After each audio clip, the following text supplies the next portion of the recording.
Abraham Lincoln is reading his presidential mail. Some come from congressmen, others from generals. But this one is different. If you attempt to abolish slavery in Maryland, you will be murdered. Lincoln smiles and crumples the paper. He's had over 10,000 death threats since his election. But the real danger isn't in any of these. It's later tonight.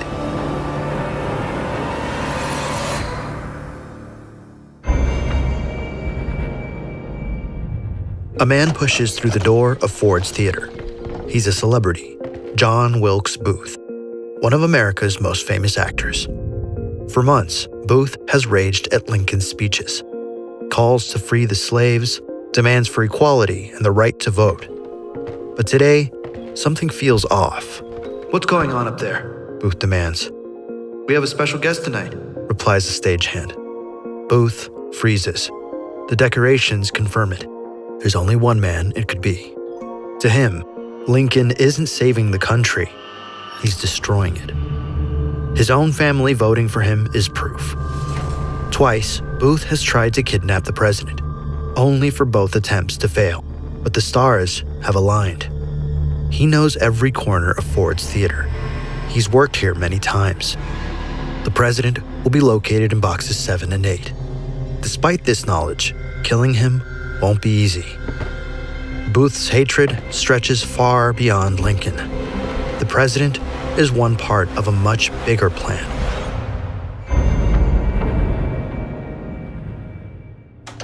"Mr. President, it's time," says a messenger. The Civil War between Lincoln's Union and the Confederacy has raged for 4 years. The South fights for independence from the U.S. government. They believe slavery is essential to the economy and want it to remain, sparking bloody battles across the country. Lincoln is now winning, and the war nears its end, but the nation remains deeply divided. "I want to peacefully welcome the Confederate States back into the Union," Lincoln says. Secretary of War Edwin Stanton disagrees. "They should be tried, Mr. President, every last one of them." Lincoln shakes his head. "We need unity, not vengeance." The president is working towards peace. He wants to reconcile with the enemy rather than punish them. But this vision of peace is enraging many people, including one famous actor. The meeting ends, leaving Lincoln and his commanding general, Ulysses S. Grant. "I have bad news, Mr. President."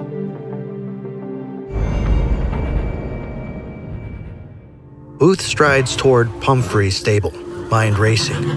There is no time to waste. If he wants to be successful, he will need to plan ahead of time. "Give me a roan mare. I will pay now," he says impatiently. The horse will wait behind the theater, crucial for his escape. But word of Lincoln's death will spread fast. He'll ride south through Navy Yard, then through southern Maryland into Virginia, ultimately seeking refuge in the Confederacy. Tonight's mission is bigger than Lincoln, bigger than war. The goal is to collapse the Union. Nothing will stand in Booth's way. The easiest step is complete, but the second is much riskier. Modify Lincoln's box so he can easily get in. Then, kill Lincoln without anyone noticing. Booth rides to the theater. Nothing has gone wrong. Yet. "Well, General, what's the news?" "I won't be joining you at Ford's Theater this evening. I'm needed in New Jersey." Lincoln nods, though Grant's absence weighs on him. Together, they are a signal of strength for the Union. Lincoln crosses the hall for lunch. The dream he had 3 nights ago is still playing on his mind.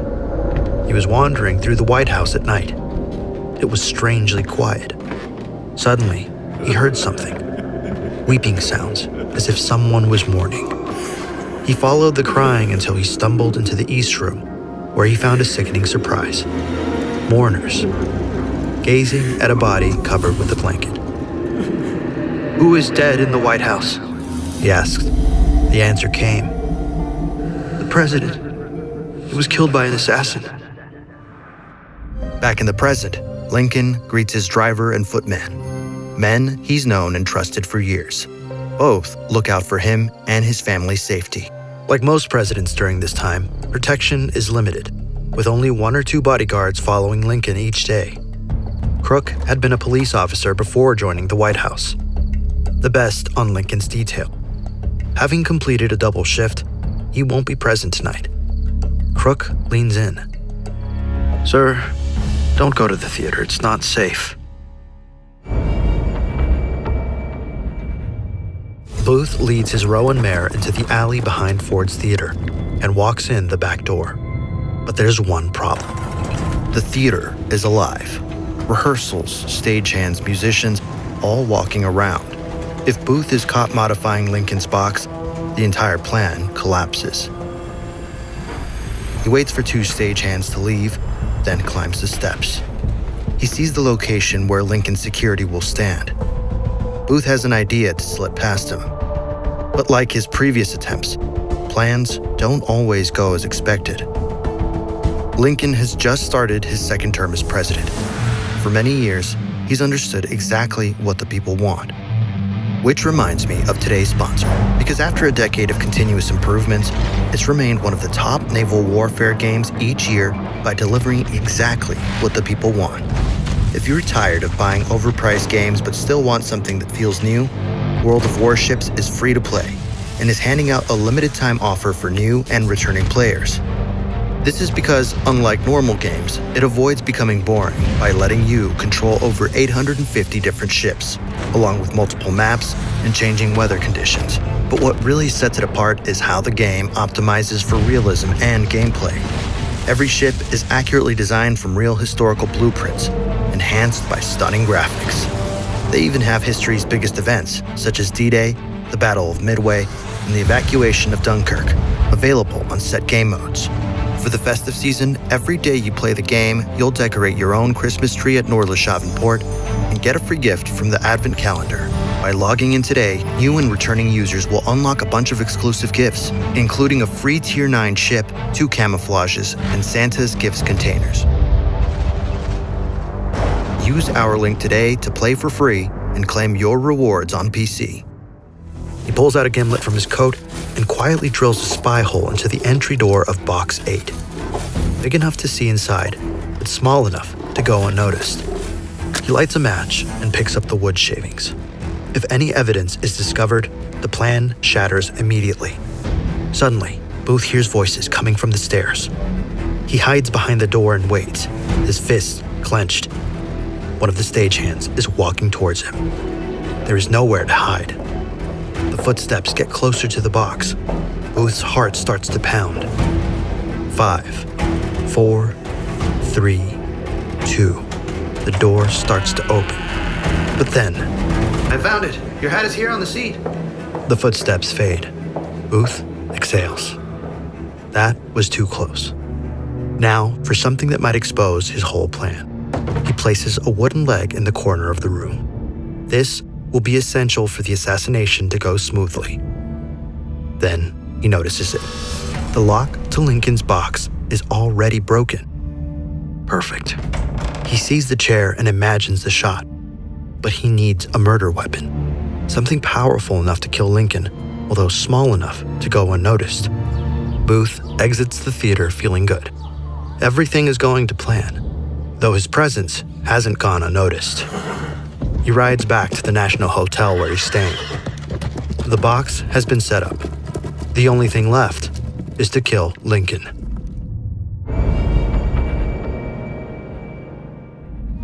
Lincoln senses the risks. His dreams still weigh on his mind. But one thing compels him to go. The newspaper has already promised my attendance. Goodbye, Crook. Strange. Usually, the president says goodnight. Lincoln's carriage pulls away from the executive mansion. His bodyguard, John Frederick Parker, stays close, though he is not a regular on the president's detail. Abraham Lincoln sits with his wife, Mary Todd. Tomorrow is another busy day. Tonight is a chance to relax. They arrive at the theater. Lincoln strokes his horse. I won't be long, He says. He enters Ford's Theater, where the play has already begun. Inside, is an audience of 1,700 people. Lincoln walks into the presidential box. The audience gasps. Then, applause. The room fills with whispers and murmurs. There's a sense of occasion in the air as the orchestra plays Hail to the Chief. Please, let the play continue. He sits down, unaware of the modifications that have taken place. He enters Mary Surratt's boarding house. Upstairs, 2 men wait. Lewis Powell is assigned to kill the Secretary of State. George Atzerodt is supposed to go after the Vice President. Booth lays out his plan. I will use my fame to swindle my way inside the box. If that fails, I will change to Plan B. The Derringer from my personal collection loaded with a 1.5-inch ball will give the final blow. And this will be my backup.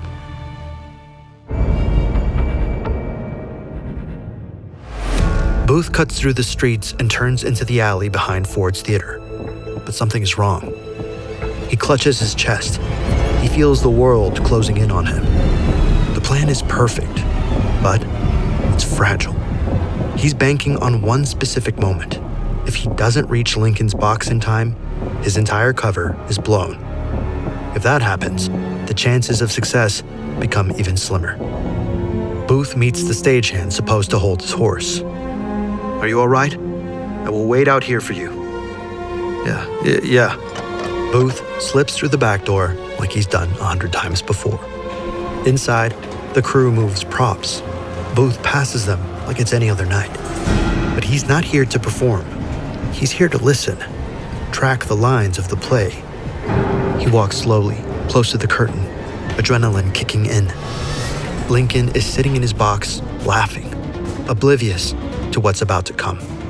Booth puts one hand over his pistol, his finger twitching. The gun is ready, but is he? The past 2 attempts failed due to Lincoln's last-minute changes in schedule. But this time will be different, he thinks. From the play's lines, Booth notes he still has about 30 minutes. Booth recognizes Lincoln's guest. His heart beats faster. The time has not come yet. Waiting here will only increase his nerves. He steps out through a side door and heads to the Star Saloon. Back inside Ford's Theater, the play continues. President Lincoln laughs and looks towards his guests. 28-year-old Army Major Henry Rathbone and his fiancée, Miss Clara Harris.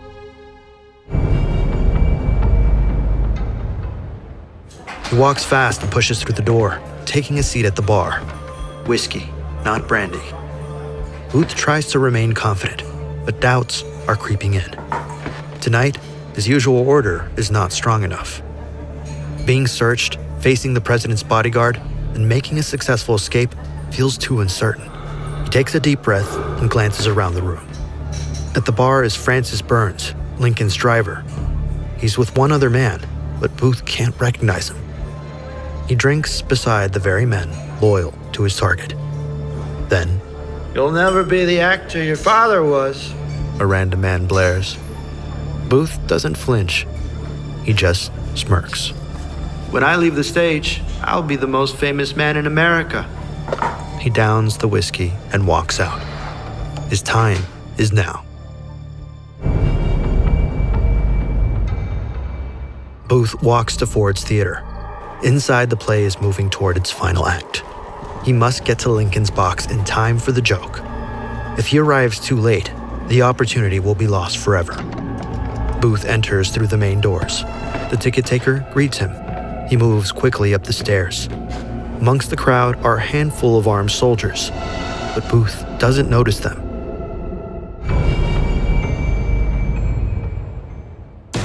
Every second is life or death. Booth reaches the top of the stairs. Ahead of him is the door to the state box. Next to it is a man sitting. It's Lincoln's footman, unarmed.